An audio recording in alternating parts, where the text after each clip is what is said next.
Capacité thermique grand C et capacité thermique massique petit c. À quoi correspondent ces deux grandeurs? Eh bien, la capacité thermique massique de l'huile est de 2 fois 10 puissance 3 joules par kilogramme par Kelvin. Ça veut dire que pour élever de 1 degré Kelvin 1 kg d'huile, il faut 2000 joules. Pour élever d'1 degré Kelvin 1 kg d'eau, il faut 4180 joules. Voilà. Maintenant, lorsque la masse n'intervient pas, capacité thermique d'une casserole, si elle vaut 500 joules par Kelvin, ça veut dire que pour élever la température de la casserole de 1 degré Kelvin, il faut apporter une chaleur de 500 joules. Alors, deux questions pour vous. Exprimer la chaleur Q en fonction de la masse, de la capacité thermique massique et de l'élévation de température ou la diminution de température, en tout cas l'écart de température. Et même chose pour Q en fonction de grand C et delta T. Deuxième question, delta T c'est 85 degrés Kelvin, 85 Kelvin, donc 85 degrés Celsius. La masse M vaut 2 kg. Quelle est la chaleur qu'il faut apporter pour élever de 85 Kelvin 2 kg d'eau? Allez, on démarre, première question.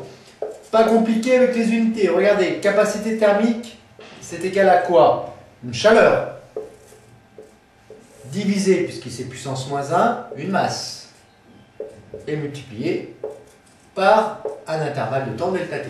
Donc Q égale M fois C fois delta T.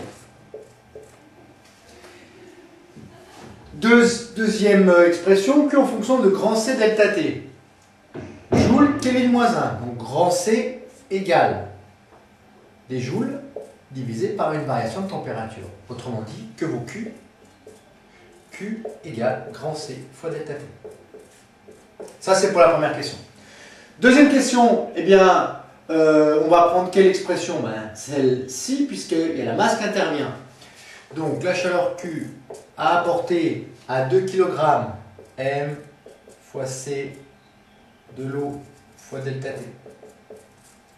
Pour l'élever de 85 Kelvin, Q égale M 2,0 kg 2 fois 4,180 fois 10 puissance 3 fois 85.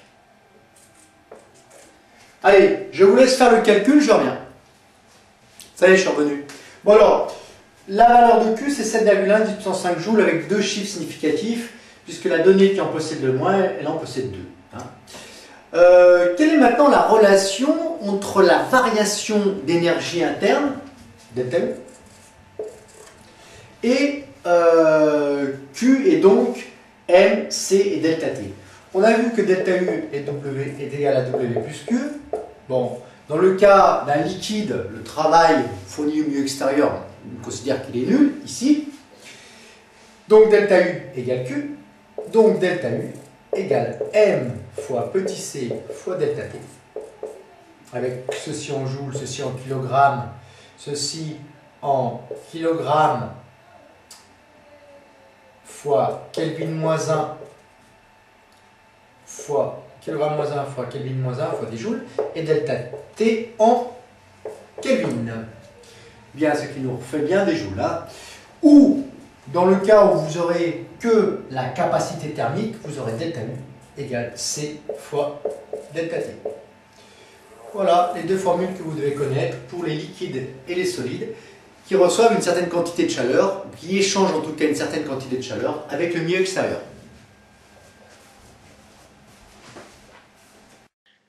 La température absolue notée T et la température Celsius notée θ sont liées par la relation température en Kelvin égale la température en degrés C plus 273,15 degrés. Rappel 2 secondes.